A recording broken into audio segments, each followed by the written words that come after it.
Hello friends, welcome back to the MKS English classes. Once again I brought you case. Under case we are going to learn possessive case. And under possessive case we are going to learn possessive adjective. यानी कि देखिएगा कि पिछले video में मैंने जो है सो possessive pronoun के बारे में बता दिया हूँ। यानी कि पोजेसिव केस के अंतर्गत जो आता है सो दो आता है। एक है सो पोजेसिव प्रोनाउन है और दूसरा जो है सो पोजेसिव एडजेक्टिव है। तो जो अर्थ पोजेसिव प्रोनाउन का होता है वही अर्थ जो होता है पोजेसिव एडजेक्टिव का भी होता है। तो केस जो है सो आप पढ़ना माय डियर फ्रेंड्स बहुत ही ज़रूरी है। और देखिएगा तो यहाँ यानी कि पॉजिटिव एडजेक्टिव का भी दो रूप होता है, सिंगुलर प्लूरल। सिंगुलर और प्लूरल। और देखिएगा कि पर्सन के अनुसार जो है सो केस का यानी कि प्रोनाउन का पर्सनल प्रोनाउन का रूप लिखा जाता है। तो पहला है कि फर्स्ट पर्सन। तो फर्स्ट पर्सन का परिभाषा कहता है कि बोलने वाले को हम जैसे फर्स्ट पर्सन कहते हैं और सेकंड पर्सन किसे कहते हैं तो जो सुनने वाला होता है उसी को हम क्या कहते हैं, सेकंड पर्सन कहते हैं। और थर्ड पर्सन किसे कहते हैं तो जिसके बारे में कुछ कहा जाता है, बोला जाता है, उसी को हम क्या कहते हैं, थर्ड पर्सन में होना कहते हैं, यानी कि थर्ड पर्सन कहते हैं। तो सबसे पहले हम लोग जानेंगे रूप। तो देखिए यहाँ पर क्या है, पॉजिटिव केस। और पॉजिटिव केस कभी भी है सो अधिकार को बतलाता है, अधिकार स्थापित करता है किसी व्यक्ति या वस्तु का। अब देखिए पॉजिटिव केस में ही हम लोग पढ़ेंगे पॉजिटिव एडजेक्टिव। इसका दो रूप होता है, सिंगुलर और प्लूरल। यानी कि दो रूप होता है, सिंगुलर और प्लूरल। तो फर्स्ट पर्सन में देखिएगा सिंगुलर में माई और प्लूरल में देखिए आवर। सेकंड पर्सन में देखिएगा तो सिंगुलर में योर और प्लूरल में देखिएगा योर। और थर्ड पर्सन में देखिएगा कि हिज है, हर है, इट्स है, और इसी का प्लूरल जो होता है यानी कि प्लूरल रूप में देखिएगा देयर।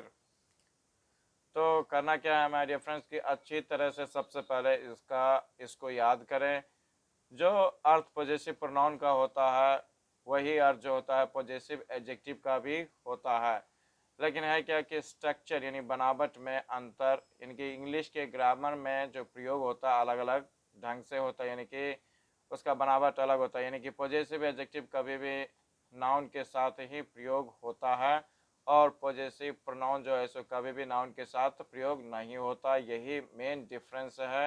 इस डिफरेंस को डेफिनेटली आप याद रखें, बहुत ही अच्छा होगा समझने में, बनाने में, और इंग्लिश ग्रामर जो होता है समझने में भी बहुत ही अच्छा होगा। तो देखिए एक उदाहरण लेता हूँ मैं।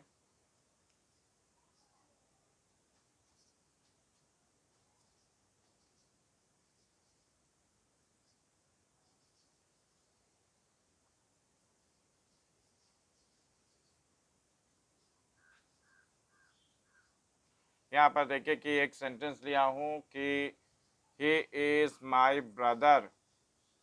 यानी कि यहाँ पर देखिएगा कि जो माई जो है सो पोसेशन बतलाता है यानी कि अधिकार बतलाता है। तो क्या है कि ही इज़ माई ब्रदर यानी कि वह मेरा भाई है। तो ये स्वामित्व बतलाता है यानी कि किसी का भाई है।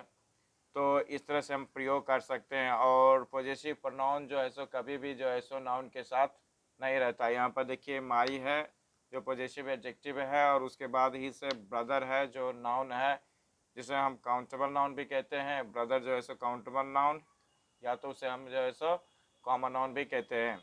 अब देखिए एक सेंटेंस देखिए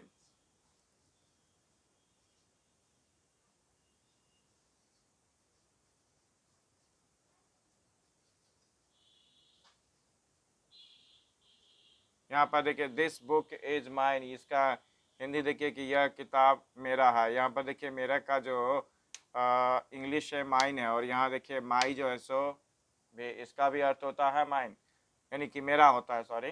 तो माई जब होता है तो यहाँ पर देखिए माई कभी भी जो है सो नाउन के साथ प्रयोग हुआ है। और यहाँ पर देखिए जो जिसका हिंदी यानी अर्थ जो होता है माइन का जो होता है मेरा, यहाँ पर जो भी जो अर्थ क्या होता है मेरा होता है। लेकिन देखिएगा कि ये किसी नाउन के साथ नहीं, ये क्रिया है और क्रिया के बाद है, और देखिए कोई भी नाउन इसमें नहीं है।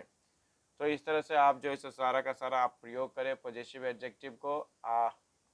तो इस प्रकार का जो प्रयोग है सो मैं अगले वीडियो में लाऊंगा पूरा हिंदी के साथ, और दोनों भी रहेगा, इंग्लिश भी रहेगा और डिफरेंस भी रहेगा। तो सबसे पहले करें क्या कि केस जो है सो है कारक, जिसका हिंदी होता है कारक, और पॉजिटिव केस होता है। पॉजिटिव केस में ही दो होता है, पॉजिटिव प्रोनाउन और पॉजिटिव एडजेक्टिव।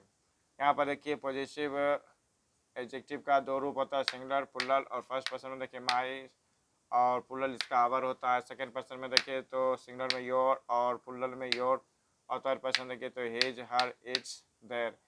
यदि आप इस तरह से याद कर लेते हैं तो क्या होगा कि अच्छे से आप जो ऐसे ग्रामर को समझ सकते हैं। और जो केस जो हम बताए हैं कि इंग्लिश में 3 केस होते हैं, असल में होता क्या है कि 4 केस होता है, लेकिन जो चौथा केस है उसका प्रयोग बहुत ही कम होता, नहीं के बराबर होता है। अगर मान लीजिए कि 100% है, अगर केस को हम जैसा 100% कहेंगे तो देखिएगा जो चौथा केस है सो बहुत ही, यानी कि जो है सो 99 पॉइंट में जितना लेना चाहते हैं, यानी कि 99.99 तो केस का जो 3 केस है उसका इस्तेमाल होता है। लेकिन जो देखिएगा जो बचा हुआ है बहुत ही कम बचा हुआ, तो उतना इस्तेमाल जो है सो और चौथा केस का होता है। तो हम लोग पढ़ेंगे नेक्स्ट वीडियो में चौथा केस।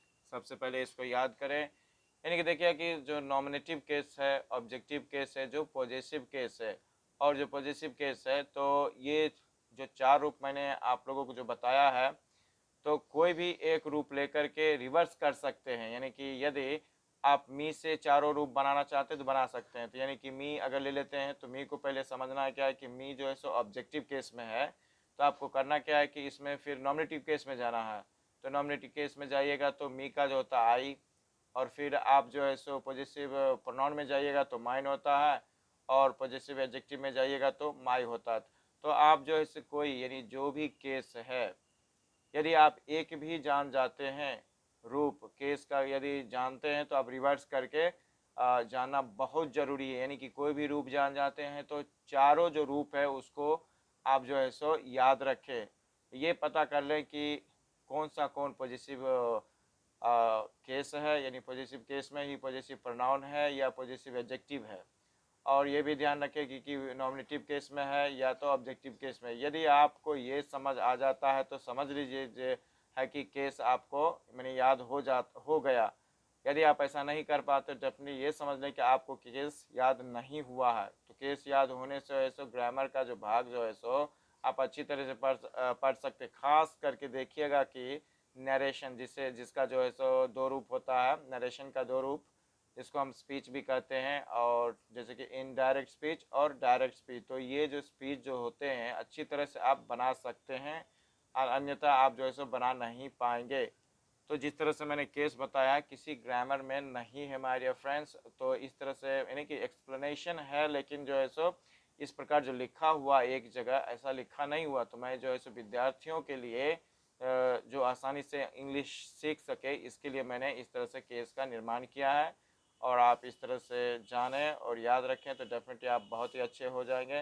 तो मैं जाना चाहता हूँ, जाने से पहले मैं आप लोगों को एक रिक्वेस्ट करना चाहता हूँ, please subscribe my channel and press the bell icon so that you can get the notification of the next video at the right time. Till then, bye bye, see you, have a nice day my dear friends, and moreover thank you.